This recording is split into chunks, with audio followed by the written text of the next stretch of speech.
Podium Podcast. Lo mejor está por escuchar.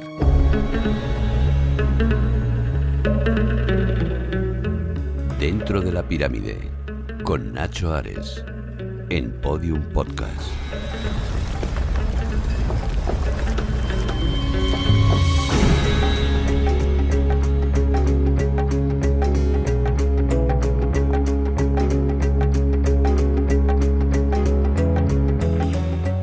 Bienvenidos a Dentro de la Pirámide, un nuevo podcast aquí en Podium Podcast, con esa T final que a mí me gusta siempre remarcar, en el que vamos a adentrarnos en una historia que ha fascinado al ser humano desde prácticamente el mundo antiguo. Hablaremos de las 7 maravillas, en donde Egipto tiene precisamente un papel primordial al contar con 2 de ellas, las pirámides y el faro de Alejandría.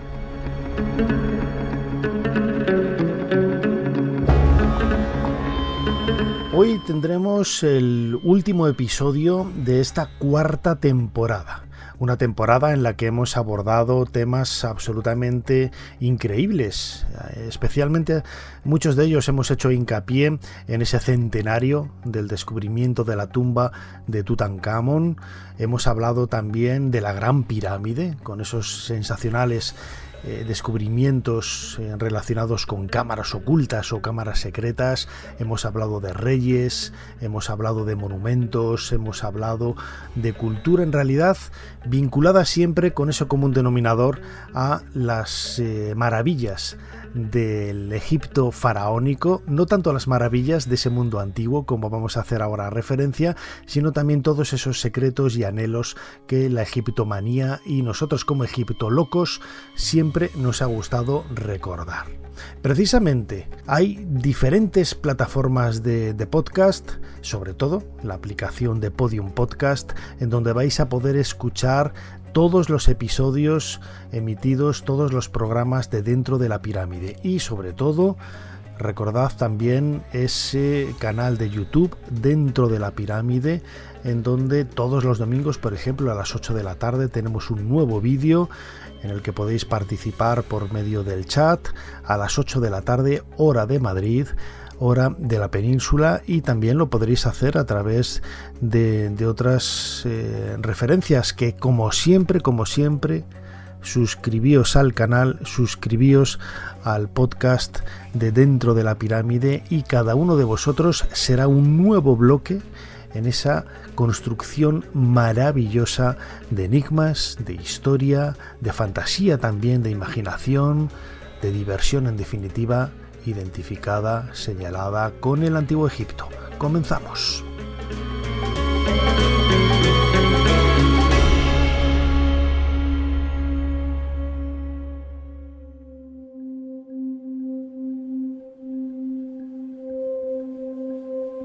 Dentro de la Pirámide, en Podium Podcast, con Nacho Ares.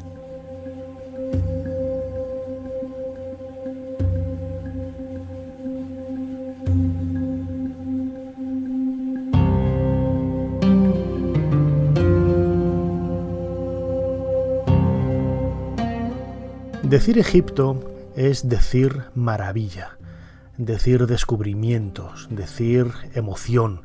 Recordad que cuando Howard Carter vio por primera vez esa antecámara en la tumba de Tutankamón, aquel 26 de noviembre del año 1922, hace poco más de 100 años, la respuesta que él dio a la pregunta de Lord Carnarvon de qué es lo que veía al fulgor de esa tenue luz que iluminaba el interior de la cámara, fue aquella frase memorable de cosas maravillosas. Y precisamente hablar de maravillas del mundo antiguo es hablar de Egipto. Egipto precisamente tiene un vínculo muy estrecho, ¿no? Solamente porque cuenta con 2 de esas maravillas en esa lista. Recordad que la lista ahora la desarrollaremos un poco más en profundidad, pero cuenta con algunos protagonistas que son realmente encomiables, ¿no? No solamente las pirámides, los jardines colgantes de Babilonia, la estatua de Zeus en el templo de Olimpia, el templo de Artemisia en Éfeso, el enterramiento de Mausolo en Halicarnaso, ese mausoleo de Halicarnaso, el Coloso de Rodas y el Faro de Alejandría. 7 es un número mágico que intentaremos también explicar ahora. ¿Por qué no 5? ¿Por qué no 6? ¿Por qué no 10? ¿Por qué no una docena? 7 ha sido esa maravilla que ha marcado, ¿no?, un poco la historia del ser humano en los prácticamente últimos 2500 años, ¿no? Y Egipto precisamente ha estado muy vinculado a esta historia. En el programa Serie Historia, precisamente, programa hermano de Dentro de la Pirámide, hace más de 10 años contamos con un espacio dedicado a las 7 maravillas del mundo antiguo. Y en él participaba Federico Lara Peinado, profesor catedrático emérito de Historia Antigua de la Universidad Complutense de Madrid, gran amigo, uno de esos maestros que a mí me acogió en su seno hace décadas, cuando yo era prácticamente un muchacho. Yo le conocí en Valladolid, en una de las conferencias que dio en el seno de la Universidad de Valladolid, donde yo estudié, y que pues fue para mí todo un referente, ¿no?, en el sentido de que había leído siendo niño. Yo le conocí pues con 23, 24 años, pero le conocía desde hace muchísimo tiempo antes, porque sus libros de divulgación, tanto del mundo antiguo como de Egipto, como de Mesopotamia, fueron, como digo, una inspiración, verdadera inspiración para acercarme a los secretos de Egipto, de las maravillas de Egipto. Y le pregunté en cierta ocasión, en este programa de Serie Historia, algunos de esos secretos, ¿no? ¿Cuáles eran las pautas, ¿no?, que marcaron un poco la introducción del mundo antiguo en esas maravillas, ¿no? ¿De dónde venía ese secreto de las 7 maravillas del mundo antiguo? Y esto es lo que me respondió. Esta lista nace en el siglo IV a.C., con motivo de un arquitecto y personaje adicto a Alejandro Magno, que, para complacer al macedonio, sitúa periféricamente todas aquellas maravillas, demostrando así la importancia de Alejandro Magno. Era un personaje llamado Aristóbulo. Después se retoma al siglo siguiente, en el siglo III, otro personaje, Fidón de Bizancio, hace suyas y publica un opúsculo titulado En torno a las 7 maravillas. Este opúsculo hace éxito, es recopiado por otros autores y finalmente Antípater de Sidón lo hace suyo, y a partir de ahí se difunde ya por el mundo romano. Precisamente la finalidad de esos opúsculos eran enaltecer la figura del gran conquistador macedonio. Piense que todas estas maravillas están ubicadas en los territorios que dependían directamente de Alejandro Magno. Posteriormente, con el transcurso de los siglos, se ha intentado añadir otros monumentos maravillosos a esta lista, por ejemplo, el Coliseo de Roma, o por ejemplo la muralla china, o incluso nuestro monasterio del Escorial, pero estas 7 maravillas hicieron escuela y por tanto se quedaron ahí. Tenemos poco, sobre todo tenemos información escrita, gracias por ejemplo a los escritores grecolatinos, por ejemplo el propio Filón de Bizancio, Plinio el Viejo, Heródoto, Ctesias, Dionisio de Halicarnaso. En fin, hay una serie de documentos, pero siempre son muy distantes.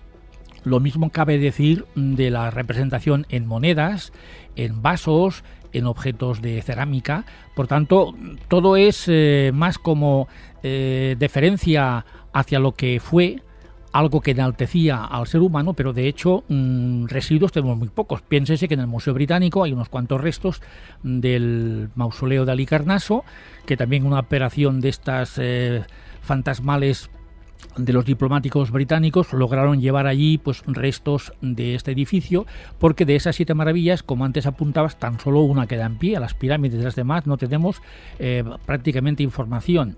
Lo mismo cabe decir del Artemision de Éfeso, no digamos de la estatua de Fidias del Zeus de Olimpia. Es decir, por tanto, todo es en la nebulosa de los textos escritos, pero tangible no hay nada.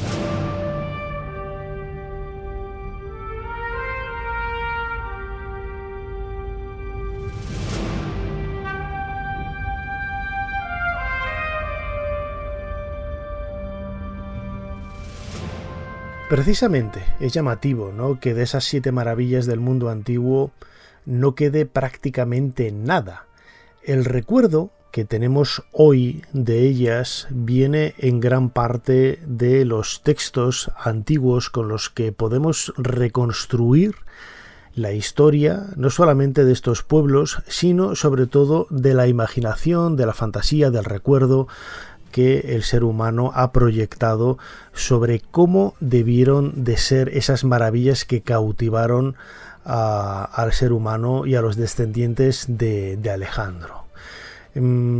Hablar de las esculturas, como decía ahora Federico Lara Peinado, de esos trabajos encomiables que suscitaron la imaginación de los viajeros en aquella época, a partir del siglo IV, que es cuando comienza precisamente el helenismo, pues debió de ser algo sorprendente, ¿no? E intentar buscar una causa de por qué fueron estas y no otras las realidades que marcaron un poco la historia de la humanidad, pues es un poco complicado.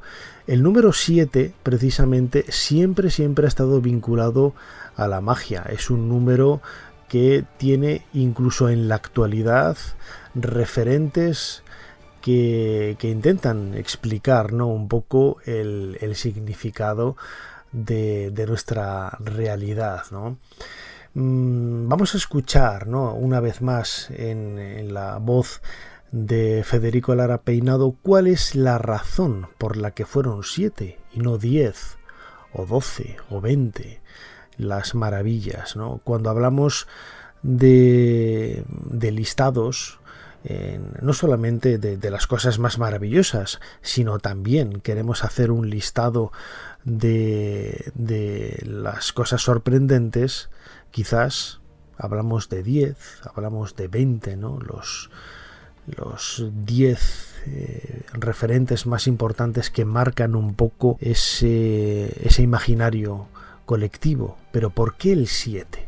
Bueno, buscan explicación geométrica dada la característica del número 7, divisible por la unidad y por sí misma, que lo comparte con otros números de la tabla periódica. Sin embargo, a la hora de hacer pues operaciones, es un número, podríamos decir, virginal. Aparte, sigue al número 6, que era el número básico en la escala numérica de los babilonios. El 6 es lo perfecto y por tanto el 7 ha de ser lo pluscuamperfecto. Por tanto, descansa en esta característica de valor simbólico.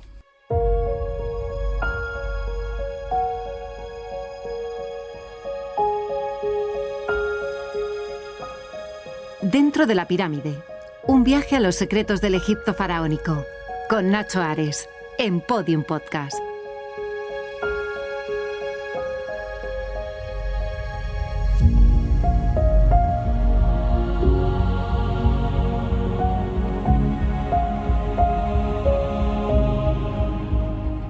Como decía Federico Lara Peinado, ahora es interesante conocer, por lo menos, o darse cuenta, ¿no?, percibir el hecho de que este tipo de textos abren una puerta a un tipo de literatura que hasta entonces, y podría decir que era casi restrictiva a un puñado muy pequeño de personas.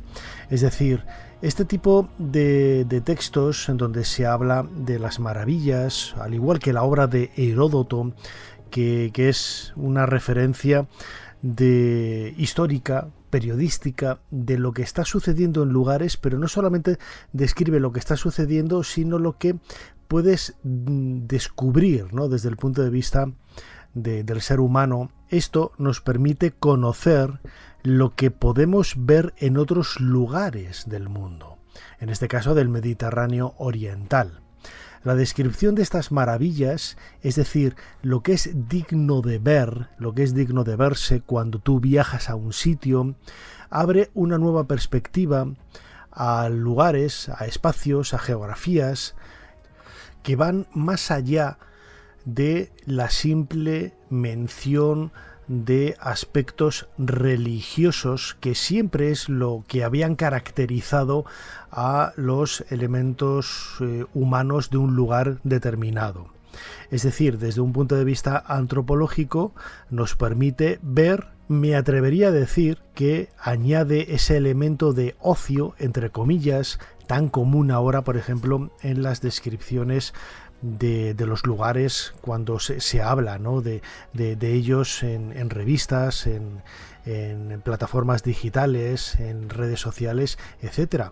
Las maravillas lo que hacen es añadir un plus de, es cierto, tienes que viajar a este sitio porque es un lugar sagrado, porque es un lugar vinculado a una divinidad determinada, pero también puedes disfrutar de ello desde un punto de vista más identificado con el ocio tradicional, con el divertimento, con lo que merece la pena, con esas maravillas que están vinculadas a lugares sagrados. Por eso es importante que se añadan detalles como las medidas, una descripción absolutamente detallada de cómo son esos objetos, para que tú, cuando una vez leídos, los puedas observar in situ, porque en definitiva lo que buscan estos textos, estas listas, estas copias de unos a otros en libros, es que tú vayas a ese sitio y disfrutes de esos lugares que merecen la pena ser visitados, ¿eh?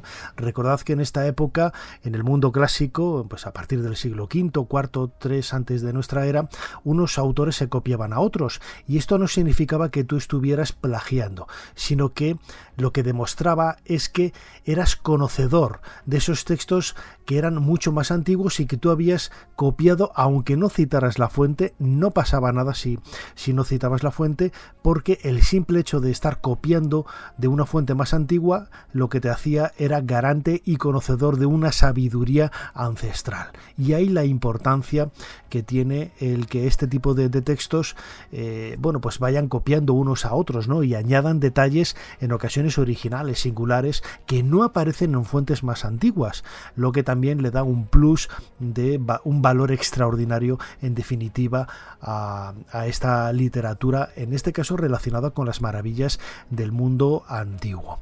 En el caso de Egipto, como estamos dentro de la pirámide, bueno, pues son muchos los detalles que están relacionados con esas pirámides de Menfis. Es llamativo, ahora lo explicaremos, no hablan de la Gran Pirámide, es decir, no colocan en ese listado de las maravillas del mundo antiguo a la Gran Pirámide del faraón Keops, no, hablan de las pirámides de Menfis. Alejandro Magno conquistó todos los países del Mediterráneo oriental, incorporando Babilonia y Egipto al imperio griego. La ciudad de El Cairo, capital de Egipto, cuna de la maravilla más antigua del mundo. La Gran Pirámide sigue en el corazón de la cultura egipcia. A las afueras de la ciudad se encuentra la meseta de Giza, donde se ubica un grupo de pirámides. Las pirámides son las tumbas de los faraones. Señalando al cielo, aseguraban a los faraones un buen viaje al otro mundo. El faraón era enterrado en una cámara oculta, en el interior de la tumba. En la muerte, como en la vida, era adorado, temido y respetado. De las 80 pirámides del antiguo Egipto, la Gran Pirámide es la más grande. Fue construida en el año 2560 a.C. por el faraón Keops. Al igual que todos los faraones, Keops era más que un rey. Los egipcios creían que era la viva imagen de un dios que había bajado a la tierra. La Gran Pirámide es la estructura de piedra más grande del mundo. Eclipsa todas las comparaciones. Casi tan alta como el monumento a Washington, dentro caben 5 catedrales. Sin embargo, su construcción se llevó a cabo sin maquinaria, incluso sin herramientas de hierro. ¿Cómo pudieron construirla los egipcios? En el siglo V a.C., el historiador griego Heródoto intentó hallar la respuesta. Consiguió reunir datos a partir de los rumores de los sacerdotes locales. La información que ha dejado es poco fiable. La falta de exactitud de Heródoto fue exagerada a lo largo de la era cristiana y más tarde popularizada por Hollywood. Los productores, cuando hacen este tipo de películas, muestran a los esclavos construyendo la pirámide. Los esclavos pueden construir edificios enormes, pero jamás harán nada genial. Pero si haces algo con cariño y crees que es la tumba del rey, que será un dios, entonces lo consigues. Garantizar el éxito del viaje al otro mundo del faraón era el deber de todos los egipcios. Aunque no existía la esclavitud, los trabajadores eran reclutados como un ejército. Durante las inundaciones anuales, los agricultores trabajaban en las pirámides. Era preferible a pasar hambre.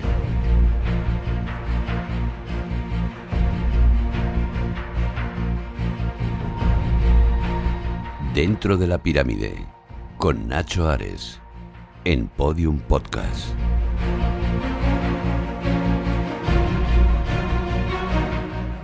Escuchábamos un fragmento de un documental de televisión de Discovery, Las 7 maravillas del mundo antiguo, en donde se hacía especial hincapié en un detalle que yo he comentado antes, ¿no? Esa mención en las listas de los autores clásicos, en donde se habla de las pirámides de Memphis, precisamente hacen eso, mención a las pirámides de Memphis, casi un centenar, 80 y pico. No hacen una mención exclusiva de la Gran Pirámide, es decir, no mencionan a la Gran Pirámide como una de las maravillas del mundo antiguo, sino que son todas las pirámides de Memphis. De ahí que, por ejemplo, a mí me llama mucho la atención, ¿no?, cuando se hacen listados ahora un poco más modernos, ¿no?, las 7 maravillas del mundo antiguo, y pone la primera con el gran titular de la Gran Pirámide de Keops, no. Y el resto también, ¿no? Porque todas estaban dentro de ese bueno, pues complejo piramidal que es la ciudad de Memphis. Lógicamente sobresalía la Gran Pirámide con esos casi 147 metros de altura, 230 metros de lado y, bueno, pues según Heródoto y las fuentes, ¿no?, que han llegado hasta nosotros, las evidencias arqueológicas, levantada durante el reinado del faraón Keops, el Jufu de los antiguos egipcios. Estamos a mediados del siglo XXVII antes de nuestra era, hacia el 2650, según las últimas dataciones ya aceptadas por la comunidad científica internacional. Hay un libro, por ejemplo, abro un paréntesis, Los rollos del Mar Rojo, un libro de Pierre Talet, el arqueólogo francés, y de Mark Lehner, el egiptólogo estadounidense, que hablan de los descubrimientos realizados en Wadi al-Jarf, en el Mar Rojo, en donde a partir de ese restos de papiro, ¿no?, de Merer, uno de los obreros, uno de los jefes de los obreros de la construcción de la Gran Pirámide, él habla del traslado de una serie de bloques de piedra desde las canteras hasta la base de la pirámide, y da el año de reinado, el año 30, ¿no?, prácticamente el año 29 del reinado del faraón Keops. Y en este libro Mark Lehner y Pierre Talet lo que hacen es dar la datación de la Gran Pirámide ya en el 2650 antes de nuestra era, es decir, casi 200 años antes de lo que podríamos ver en libros pues de hace 15 o 20 años, ¿no? Esto no es algo nuevo, es algo que ha evolucionado en las últimas 6-7 décadas. Si observáis, por ejemplo, libros de la década de los años 1930, 1940, esa datación que se da de la Gran Pirámide hacia el 2300, 2400, bueno, pues ya vemos que se va superando, ¿no? Se va superando y son ahora, 200 años más antigua de lo que se pensaba, sobre todo a partir de las dataciones de carbono 14 que se pueden ver que se han realizado a partir de la década de los años 1990 y 2000. Cierro paréntesis. La descripción que se hace en estos textos de autores clásicos sobre las obras, ¿no?, que aparecen en estas listas, ¿no?, de las 7 maravillas del mundo antiguo. Hay que decir que no es una lista única, no lo hemos comentado, o lo hemos comentado así de forma esbozada al principio, ¿no? La de Antípatro es quizás la más conocida, pero hay otras en donde se habla también de un obelisco, de la reina Semíramis, se habla por separado de los muros de Babilonia y los jardines colgantes de Babilonia. El faro de Alejandría, del que luego hablaremos, se incorpora en una época posterior muy tardía, casi en el siglo II, III de nuestra era, después de Cristo. Bueno, pues toda esta lista, ¿no?, en definitiva, es lo que ha hecho que con sus entradas, con sus salidas, se haya convertido pues en una lista absolutamente maravillosa, ¿no?, valga la redundancia. Y lo único que dice es esos lugares que merecen la pena ser visitados antes de morirse, añado yo, en el Mediterráneo oriental, es decir, todo ese espacio geográfico que rodeaba el imperio conquistado por Alejandro Magno hasta su muerte en el año 323 a.C. A partir de ahí, bueno, pues ya se separa un poco todo, ¿no? Ptolomeo I se queda con la parte de Egipto, y otros generales de Alejandro hacen lo mismo con otros lugares del antiguo imperio alejandrino. Vamos a escuchar de nuevo a Federico Larpeinado, catedrático emérito de la Universidad Complutense de Madrid de Historia Antigua, en donde en este fragmento del programa Ser Historia, el programa hermano de Dentro de la Pirámide, hace unos años nos hablaba precisamente de esas técnicas de trabajo, de esos detalles tan importantes, ¿no?, que ofrece la descripción de los autores clásicos y sus diferentes versiones sobre esta lista, ¿no?, esta lista de las maravillas del mundo antiguo. Precisamente en Babilonia, por los informes que tenemos de las excavaciones de Robert Koldewey a comienzos del siglo pasado, había otros elementos mucho más importantes que los jardines colgantes, como pudieron ser, por ejemplo, el templo de Marduk o la puerta de Istar, etc. De hecho, los últimos trabajos de una especialista inglesa, Gwendolyn Lake, apunta a la posibilidad de que existieron sí unos jardines colgantes, pero en Nínive, en la época de Ashurnasirpal I o II. Es decir, esto nos retrotrae al siglo VIII a.C. Los jardines colgantes de Babilonia no los cita ni siquiera Heródoto, que parece ser que estuvo en Babilonia, y por tanto es una elucubración precisamente de esos soldados de Alejandro Magno que quisieron engrandecer esta ciudad porque la había elegido como capital de su imperio. Es evidente que la técnica estaba asociada a estos monumentos. Pensemos, por ejemplo, en la estabilidad del Coloso de Rodas, que en contra de lo que se opina de que estaba con las piernas abiertas, parece ser que por la ley física hubo de tenerlas naturalmente juntas. La estructura también del famoso faro de Alejandría, en un cuerpo primero básico de planta cuadrangular, uno segundo de planta octogonal y uno tercero de planta circular, donde por encima estaría el juego de espejos para expander la luminosidad, demuestra unos conocimientos matemáticos y de ingeniería extraordinarios.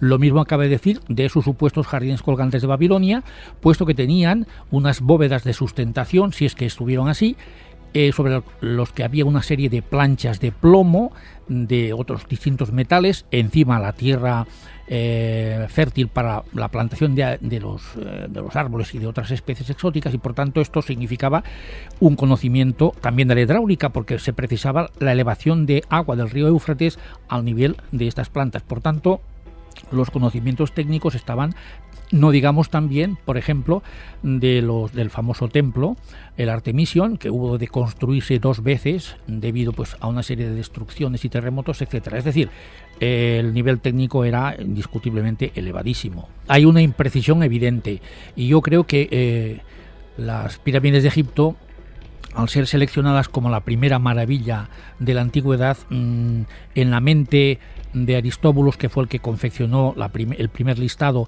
en el siglo IV a.C., estaba la idea de las 3 pirámides, evidentemente porque ya estaban construidas, a pesar de que tanto la de Keops como la de Kefren fueran de mayor tamaño. En Babilonia pasa exactamente lo mismo. Además, aquí en Babilonia está asociado a una serie de leyendas mitológicas. Una reina que tenía añoranza de su país, Amitis, que era la hija del rey Astiages, que tenía deseos de ver los bosques y los prados de su querida Persia, y obliga a que su esposo Nabucodonosor II le construya esos jardines. Por tanto, todo es muy difuso.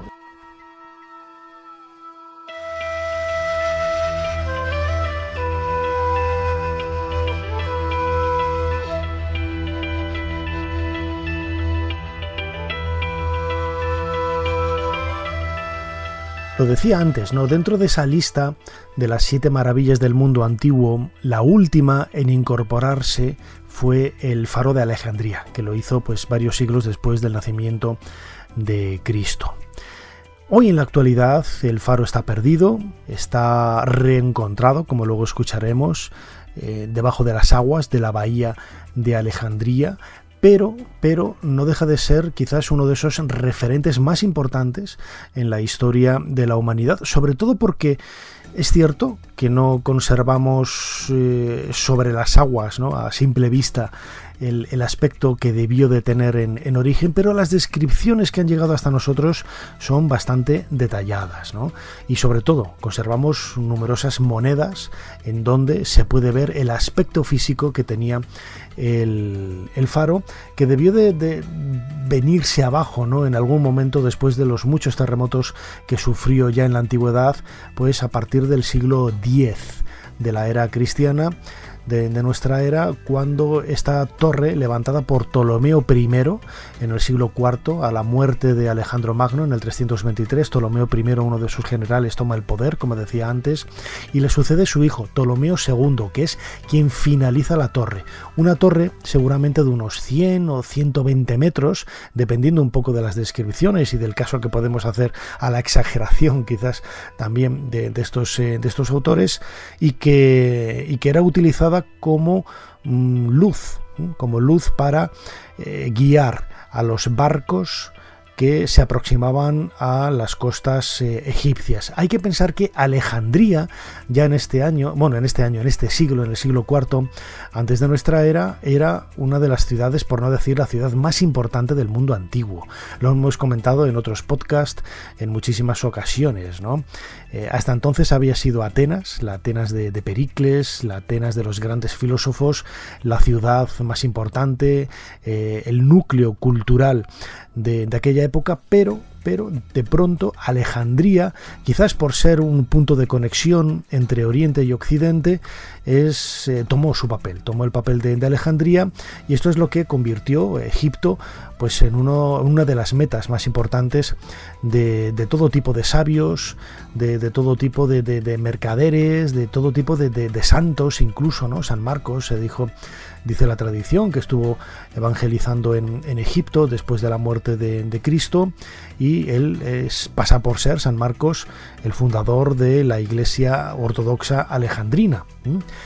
Alejandría, en definitiva, que es una ciudad que yo recomiendo siempre visitar. Por desgracia, los monumentos que tiene son monumentos de época grecorromana, ¿no? Está la fortaleza de Qaid Bey, que es una fortaleza medieval del siglo XV, creo que es, y que está levantada en la orilla de la bahía de Alejandría, cerca de la antigua isla de Faros, ¿no?, que es donde estaba precisamente el faro, ¿no?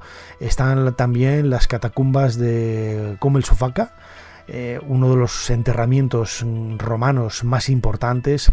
Está también la biblioteca, que se conserva, la biblioteca de Alejandría aparte, ¿no?, muy cerquita de ese teatro, o de ese Serapeum también. La biblioteca moderna de Alejandría, no confundir con esta antigua que acabo de mencionar, la biblioteca moderna, en donde se han colocado algunas de las estatuas descubiertas por arqueólogos submarinos en los últimos años en la bahía de Alejandría, y ahí podemos ver, por ejemplo, uno de los grandes colosos de Ptolomeo II, a quien se le atribuye, como digo, la finalización del faro de Alejandría. Vamos a escuchar un nuevo fragmento de este documental de televisión de Discovery, Las 7 maravillas del mundo antiguo, en donde se nos hace una pequeña introducción, ¿no?, sobre la importancia que tenía el faro de Alejandría y sobre todo la ciudad que lo vio nacer hace prácticamente 2500 años. La última de las 7 maravillas del mundo fue construida en la ciudad que dio a luz a todas ellas,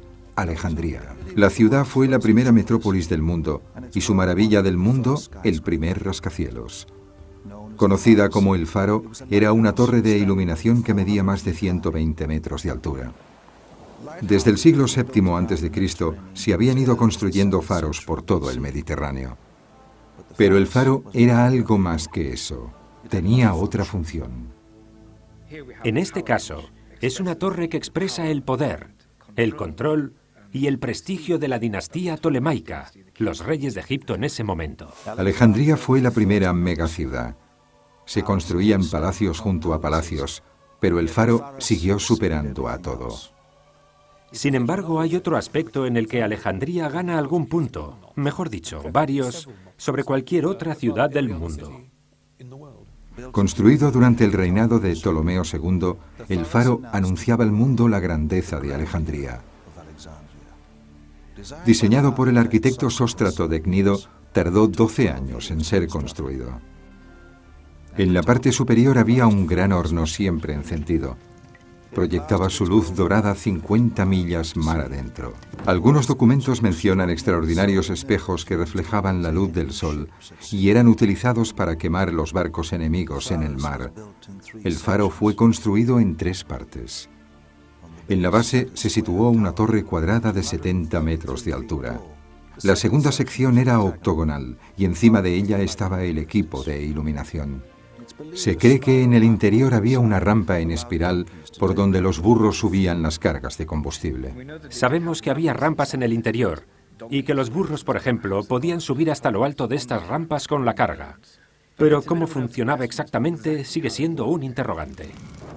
La luz en la parte superior era producida por un horno y se proyectaba hacia el mar a través de grandes reflectores de bronce.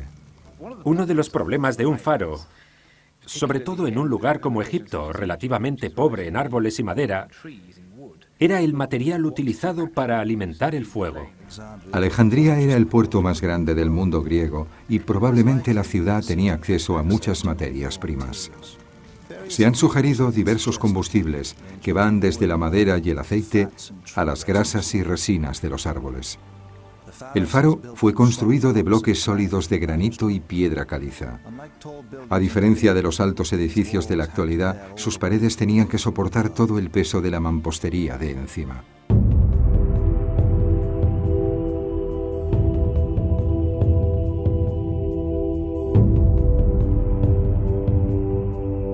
Dentro de la pirámide, un viaje a los secretos del Egipto faraónico, con Nacho Ares en Podium Podcast.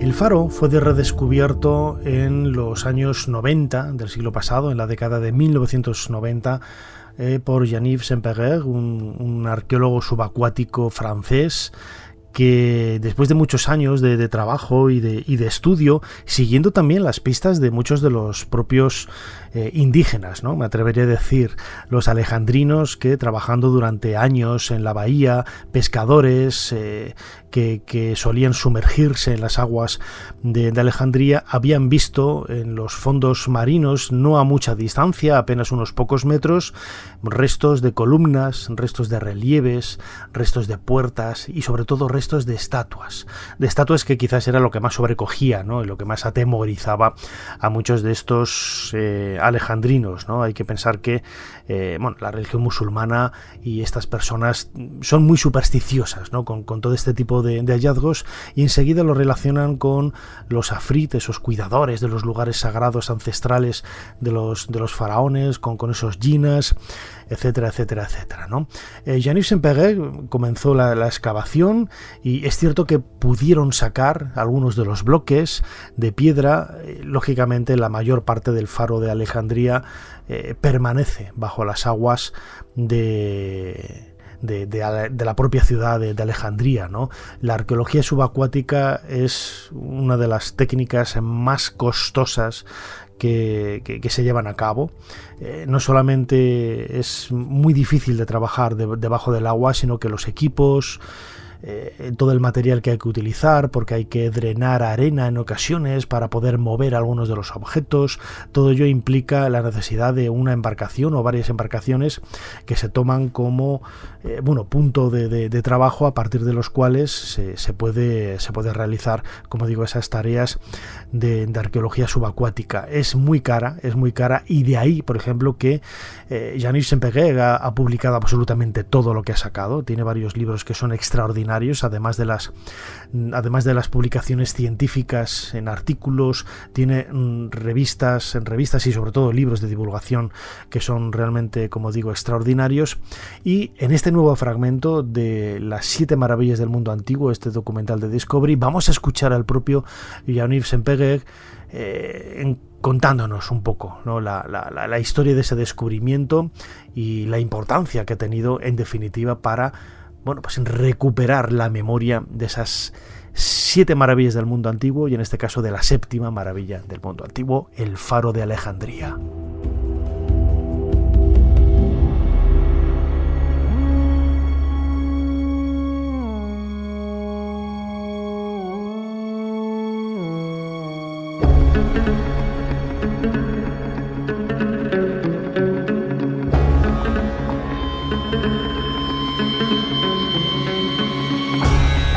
Hasta aquí este nuevo episodio de Dentro de la Pirámide, aquí Dentro de la Pirámide, en Podium Podcast. Muchísimas gracias a todos los que nos habéis estado siguiendo a través de las diferentes plataformas a lo largo de esta 4ª temporada de Dentro de la Pirámide. Y nosotros seguiremos aquí. Vamos a tomarnos un mes de vacaciones, de descanso, y volveremos en septiembre de 2023, para que los que escuchéis el podcast de una forma temporal sepáis a qué momento nos estamos refiriendo, y lo seguiremos disfrutando de la misma manera en que lo hemos hecho hasta ahora, en esta ocasión hablando de las 7 maravillas del mundo antiguo, con un vínculo muy cercano y muy fuerte con el antiguo Egipto. Solamente nos queda cerrar esa puerta de nuestra particular pirámide de misterios y de enigmas para despedirnos y regresar la próxima temporada.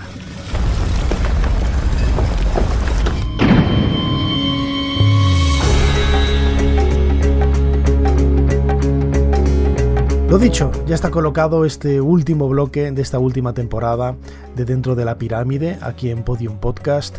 Muchísimas gracias a todos por haber estado ahí y habernos seguido con tanto entusiasmo.